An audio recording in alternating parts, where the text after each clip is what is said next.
Bobby Phills was one of the most respected players in the NBA.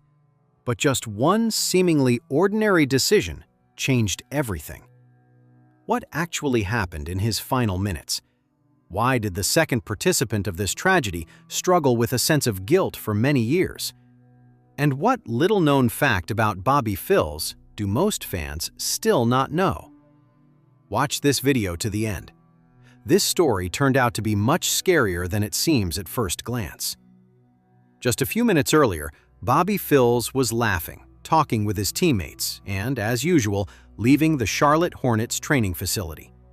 For him, it was a completely ordinary day. He was making plans, thinking about the upcoming games, and could not even imagine that very soon an event would occur that would forever remain one of the most painful pages in NBA history.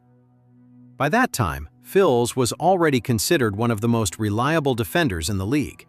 He was respected by coaches, valued by teammates, and loved by fans. He was not the loudest player, did not seek out scandals, and rarely made the newspaper headlines. Yet everyone who stepped onto the court with him knew Bobby would always give everything for his team. These are the exact kinds of basketball players who become true locker room leaders, even if they do not score the most points.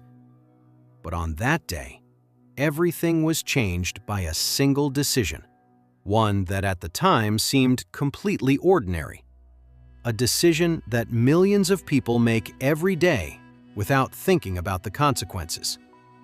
No one suspected that in just a few moments, the life of one of the NBA's most respected players would be cut short, and the basketball world would be shaken so deeply that the consequences of this story would be remembered decades later. The most surprising thing is that many basketball fans only know the general version of what happened. However, behind this tragedy lies far more details than are usually told. Some circumstances of that day still evoke heavy emotions among Phil's former teammates, and the consequences turned out to be severe enough to change the destinies of several people at once.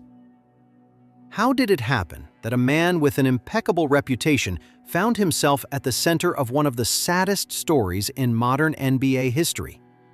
Why is his name still pronounced with immense respect, even by those who never saw him play live?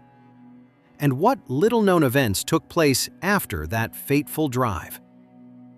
To answer these questions, one must first understand who Bobby Phills truly was, long before the day the entire basketball America learned his name for an entirely different reason. Bobby Phills was born on December 20th, 1969, in the small city of Baton Rouge, Louisiana. His childhood could hardly be called easy or carefree. He grew up in an ordinary family that understood the value of honest labor and never expected gifts from fate. Basketball became for him not just a hobby, but an opportunity to change his own life. During his school years, Phills did not give the impression of a future superstar. He did not make the front pages of sports publications, scouts did not line up for him, and specialists much more frequently discussed brighter and more spectacular players. Bobby understood perfectly well that talent alone was not enough. If he wanted to end up in the NBA one day, he had to win the competition not with loud headlines, but with daily work. It was this quality that gradually became his main advantage. While many dreamed of beautiful statistics, Phills spent hours practicing defensive skills, physical conditioning, and discipline. He quickly realized a simple thing. Even if you are not the most gifted player, you can always become someone whom no one wants to play against. After graduating from high school, Bobby entered Southern University in Baton Rouge. Here, he continued to develop at the collegiate basketball level and became a more prominent figure with each season. His game was not spectacular in the usual sense. He rarely put on flashy shows, but coaches valued something entirely different: reliability, dedication, and the readiness to do the hardest work for the team. Gradually, the results began to speak for themselves.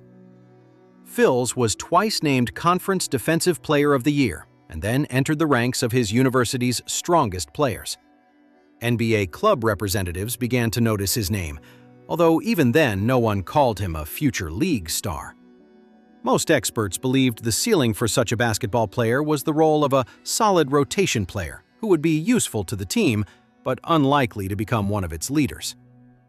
Bobby himself never argued with such assessments. Instead of making loud statements, he continued doing what he did best. He worked harder than the rest, did not complain about difficulties, and gradually turned his own weaknesses into strengths.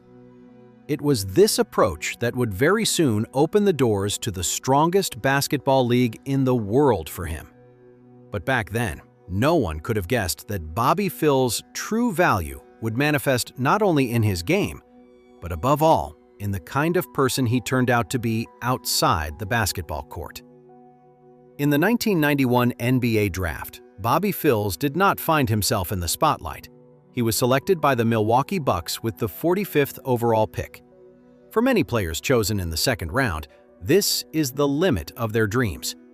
Not everyone gets a chance to secure a spot in the league, and many quickly disappear from professional basketball. But Phills was not one to content himself with just making it to the NBA. The first seasons were difficult. He had to prove his worth literally in every match. No one built the game around him, gave him special privileges, or expected him to decide the outcome of games.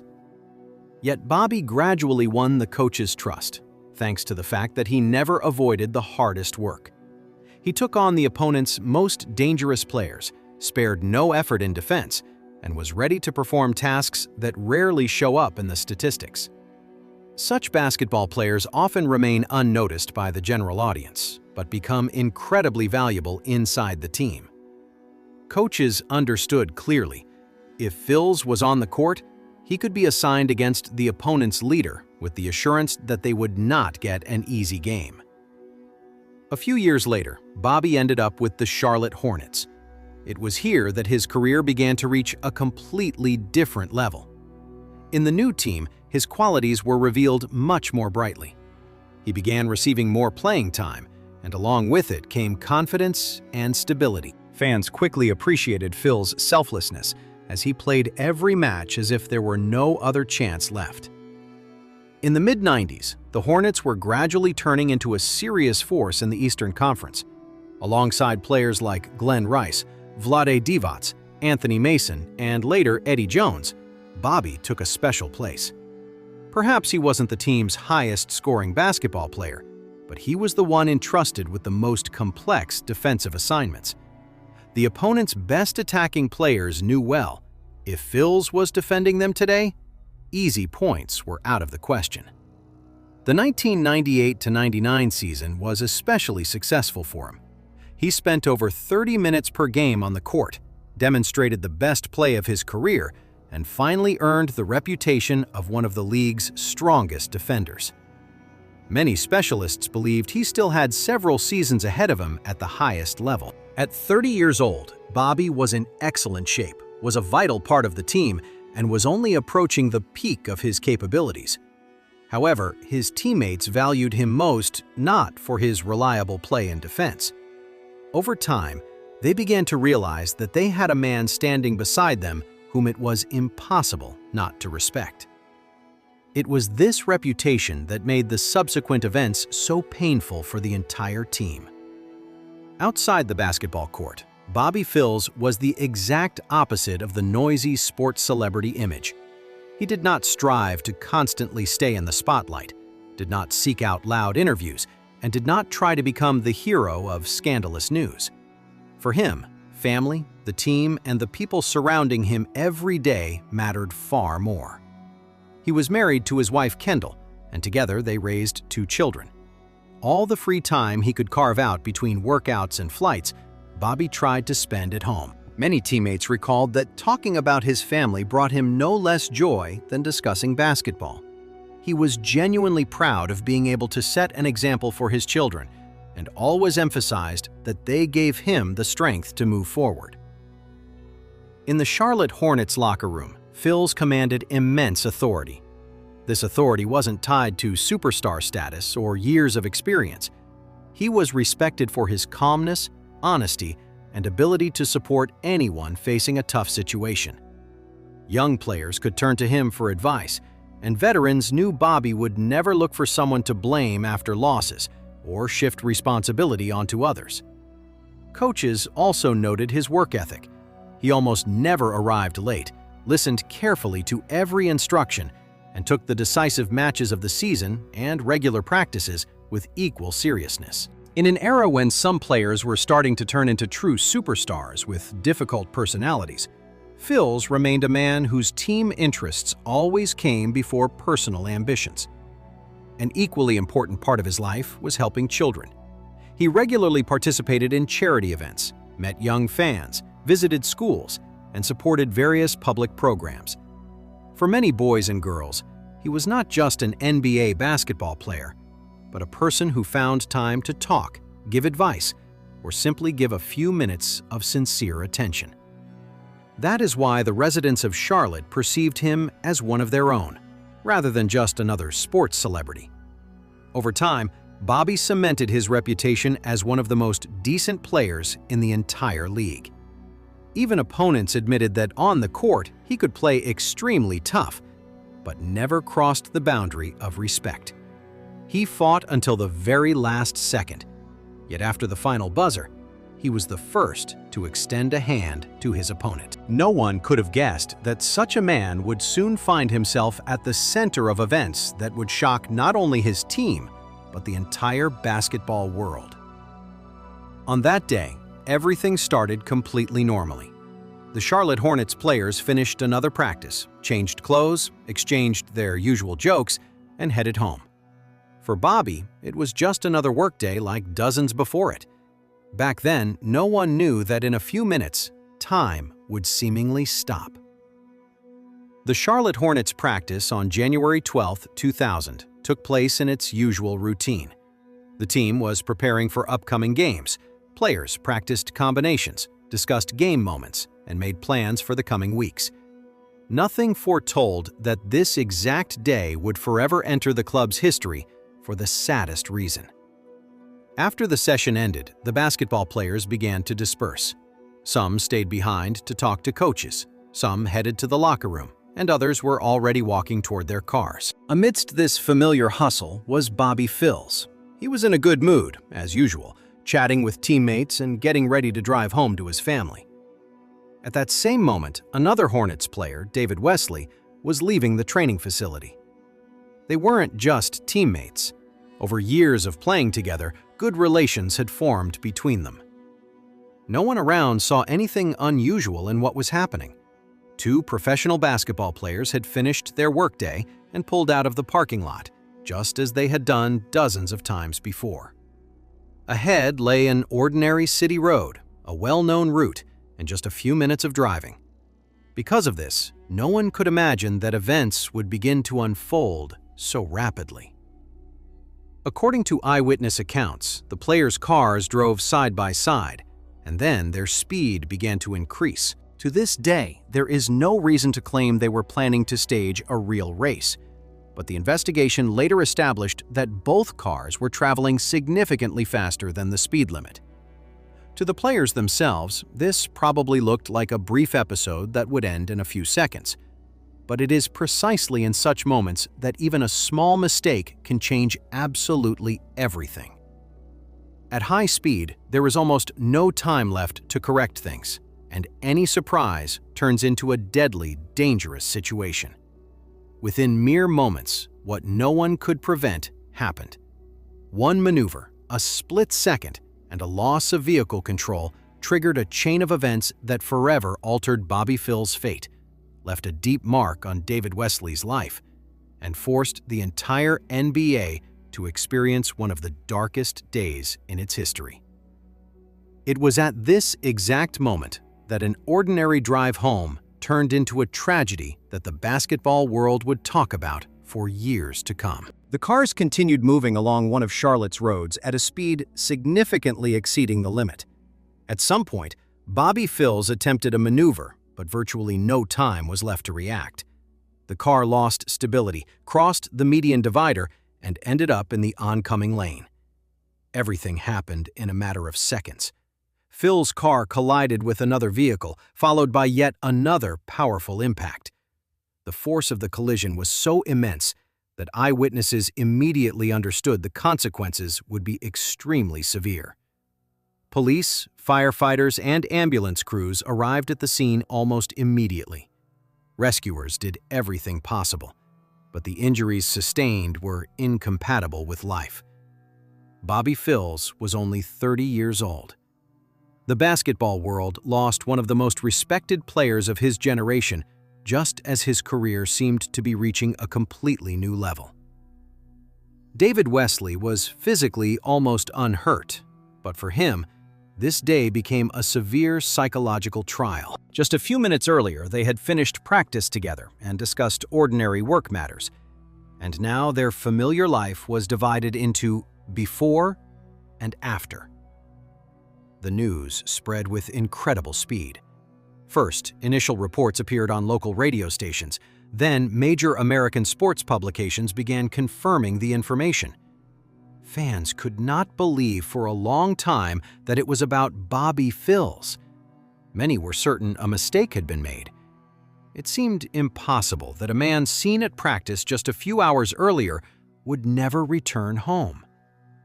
Journalists began arriving at the Charlotte Hornets training facility and the accident scene. Players, coaches, and club staff learned about what happened one by one. Some simply remained silent, finding no words. Others refused to speak with the press, trying to comprehend what had occurred. For the entire organization, it was a shock impossible to prepare for. However, it soon became clear that this story was much more complex than it seemed in the first hours.